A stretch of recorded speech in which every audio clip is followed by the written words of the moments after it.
Okay, this might end up being a longer one, and if it is, I'll break it up into parts. It'll be broken up across multiple episodes of not only the podcast I'm listening to, but also the ones that the audience is listening to, which is to talk about my current 3x3. My current 3x3 of anime. My top 9 favorite anime. How they got there, how long they've been there. Because, I've gone through my history of like what each of my number one favorite anime is before. I've got a video about that on my channel, I think. And I talked about it in the old ass anime cast a lot, like going through my whole history. But we'll just focus on the current 9, how they got there. So number 1 is K-On! That's currently my favorite anime. And it did not start with such a high status at all. In fact, I initially dropped season 1 when it was airing, or I put it on hold. Like, I had watched the first couple episodes, and I was like the cute girls anime guy at the time. Like, I was super into Moe. Hidamari Sketch was one of my favorite anime. Lucky Star was one of my favorite anime. Haruhi was one of my favorite anime. Like, I was big into cute girl shows. A huge defender of them. Manabi Straight was one of my favorite anime. So, when K-On! Started, like, immediately on its face, it was like, this is a show for me. But, initially, the aesthetic and the characters did not really grab me. Like, I was not immediately sold on it, because most of the time, the characters kind of just seemed like they were shitting around being, like, goofy and cute. Whereas, I don't know, I guess their dynamic as a group didn't excite me that much, compared to, like, Hidamari Sketch or Lucky Star, where the characters just had a little bit more difference in personality from each other, I guess, or just, like, a more dynamic set of things that they could express. Like, the end result of every interaction was not that a cute thing happened, you know? Which is how it seemed in the early episodes of K-On! Because obviously K-On! Is a show that doesn't quite show its cards in the beginning. It's harder to get a sense of what it's eventually going to be about. But I did think it was good. Like, I thought it was a really solid cute girls show that was really well made. And I was defensive of it, but, like, I wasn't super duper into it. And I'd kind of just left it on hold after, I don't remember if it was 3 episodes or more than that, but, like, I'd only watched a few. And then I just kind of forgot about it until season 2 started airing. And people were really hyping up season 2. Like, people were making it out like it was really great. Now, by this point, my brother Shade was getting into cute girls shows, I think. I think this was that era. And my brother Victor as well. Both of them were kind of getting a little bit more into Moe anime. Shade would become a big Moe guy not long after this. But as I remember it, I think me and Shade watched all of season 1 and the first 4 episodes of season 2, which had been out at the time, together. I think that happened. It was either me and Shade or me and Victor. I don't think I did it alone, but I remember watching season 1 and the first 4 episodes of season 2, and I remember writing a blog post after finishing season 1 on, I think it was one of my finish or fail fucking blog posts, and I had said that, like, I think I gave it like a 9, like I gave it a really strong score, and I was saying that, like, on every technical level, it's great. Like, it is so great at being a cute girls show, but that it still didn't click with me on that extra special level that, like, Lucky Star or Hidamari Sketch or Manabi Straight did. Like, all shows that I considered, like, masterpieces at the time. Now, back then, it was a lot easier for me to give out a 10, I'm sure. Like, I probably considered those all 10s, and K-On! Like, K-On! Being a 9 back then would be like K-On! Being an 8 now. You know, like, that's how my scale has sort of shifted downwards over time. But in any case, I had given K-On! A 9, and I had already started, like, by the time I was 4 episodes into season 2, I already liked it more than season 1. Like, I just felt that it had so much more gravity to it right from the beginning. Like, right from that first shot of Yui playing guitar by herself in the club room, which is really powerfully done. Like, it was like, oh, this is like a good show now, you know? And then episode 4 is really fucking excellent of K-On! Season 2, so, like, I was sold by then.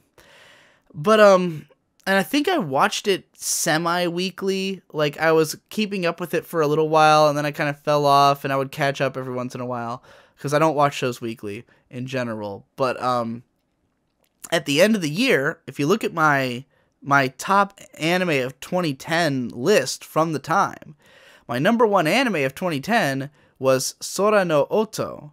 My number 2 anime of 2010 was Strike Witches 2, I think.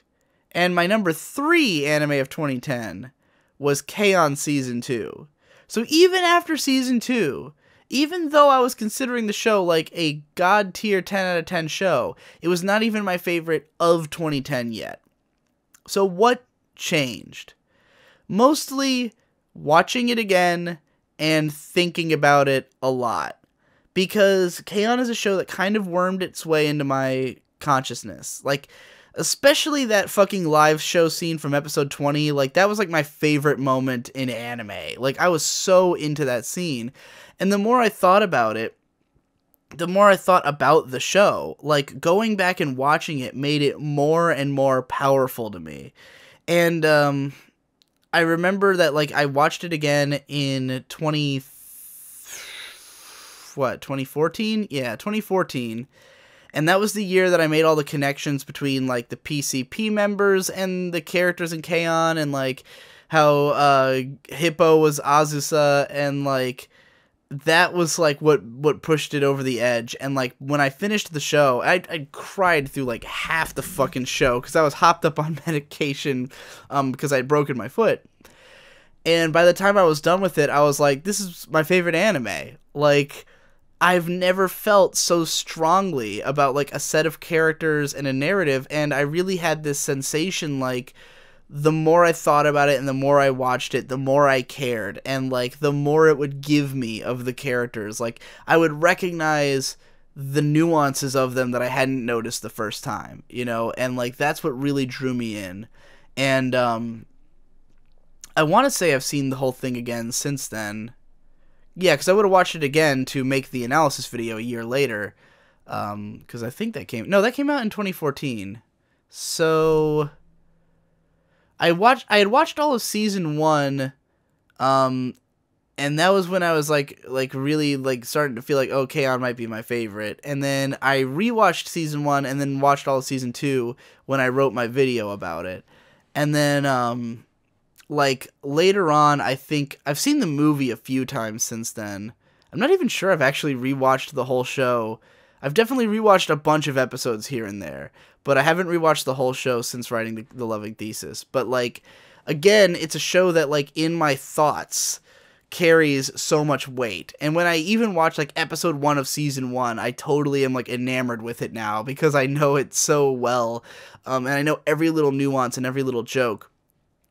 So, like, yeah, it just means a lot more to me now than it ever did before. And it keeps building on itself like that. And I don't know. I don't think K-On! Will always be my favorite anime. And, like, I've kind of got I've got, like, a big reputation for the fact that I've defended it so much and heralded it as my favorite. And I think because it's been my favorite for most of the time that I've been talking about anime, people really associate me with it.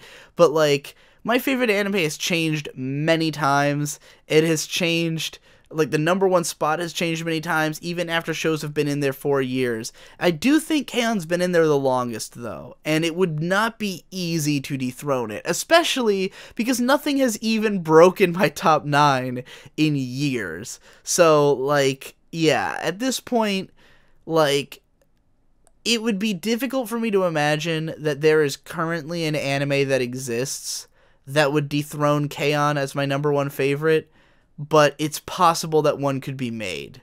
You know, like, and it's possible there is one. Maybe there's a show somehow there's a show I haven't seen that could be my favorite show, but, like, knowing as much anime as I know, it's hard to imagine that. Like, it's hard to imagine something that would appeal to me more specifically.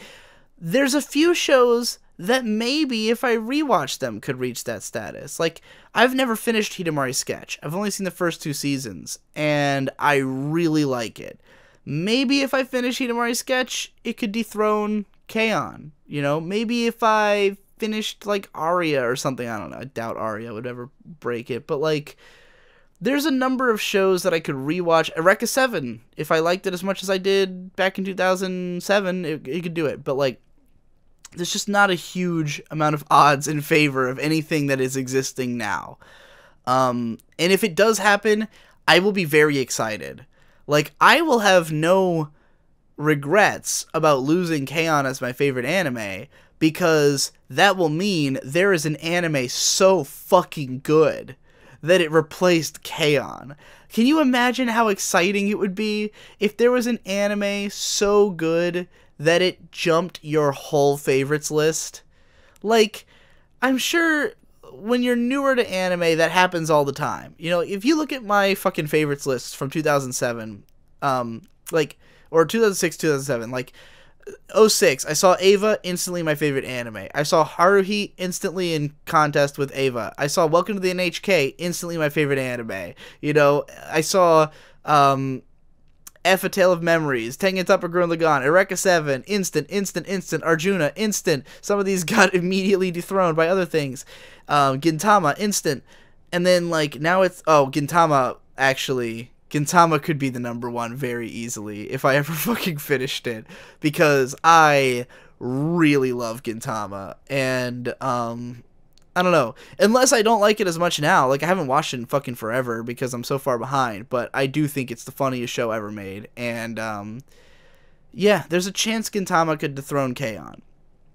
If I ever finish it, so keep that in mind. K-On's reign is tenuous, and it's funny because the whole time I've been doing anime videos, I always hint at this idea that Gintama is secretly my favorite anime, and I've never talked about why or what's good about it, and it drives some people fucking insane, because everyone else looks at time differently from how I do.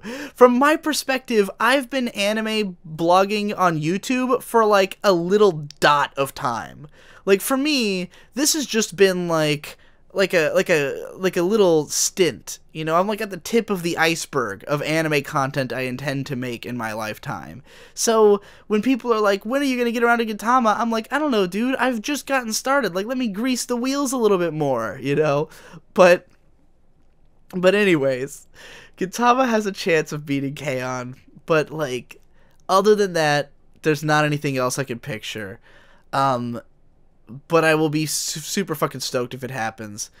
And yeah, like, I guess it's difficult for me to say if anything really poses a threat to it besides Gintama right now, just because I feel kind of differently about K-On! From how I feel about most shows, which is that, like, most shows I can watch it and enjoy it a hell of a lot, and I can think about it and think it's great, but, like, K-On's like a persistent force. Like, it's a show I could watch any time.